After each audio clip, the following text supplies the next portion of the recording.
But I'm excited either way. I want to get your perspective as a former player, Syvelle, because, listen, we're not going to have packed stadiums. I mean, I think Ray Tanner said last week he's thinking maybe just north of 20,000, and I think that's probably being optimistic. I mean, can you imagine, as a former player, could you imagine running out to Williams-Brice and there being 15, 20,000 people in the stands? Like, I mean, again, you got to go out there and do your job and play, but we can both admit, like, the crowd, the atmosphere plays a lot into what college football is. I feel like that would be such a weird thing, for a former player like yourself. Yeah, it would be weird. I mean, honestly, 20,000 fans in Williams-Brice, if the seating is not too spacious, which we never know how they're going to plan things.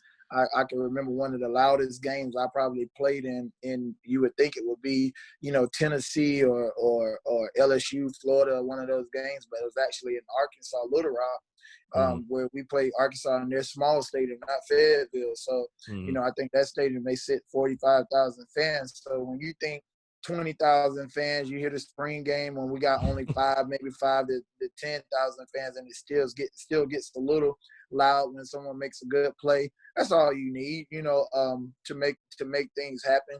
I mean, the XFL, they don't play in front of more than 20,000 people a week. So I mean, it's going to be no different in that. I mean, and putting the ball on the ground and coming out ready. You got 11 on the other side, 11 on one side.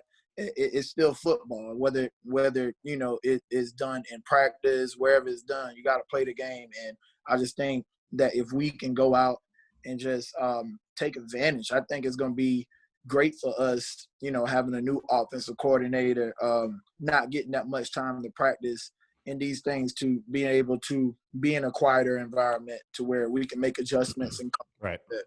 Yeah, I was going to say, I mean, I know you'd probably never say it. I know current players would never say it, but I think the fact that you're playing an SEC-only schedule is going to certainly help, because I feel like a lot of the times you need the crowd is like those smaller games where maybe you're not as hyped up. Maybe, I don't know. I mean, you bring the same intensity every game, I know, but realistically, the crowd does help them. But like you were saying, I mean, if you can't get fired up to play when you got Auburn or any SEC team lining up across the ball, then you need to get your pulse checked for sure. Yeah. There's no doubt.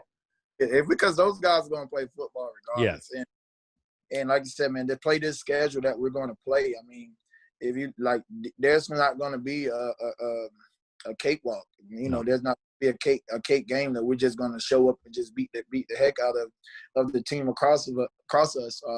So it's going to be a tough schedule, tough year. It's going to be but I think also with it being a all SEC schedule, you're not going to have your teams just actually go through the SEC without a loss or without 2 losses or something like that. 3 losses maybe, because like you say, every week in the SEC you can be beat, and this year is going to show that you can be beat. It's not the ACC. It's not the cakewalk ACC teams that the Clemson is playing and everything like that. But you got this year is going to be a challenge.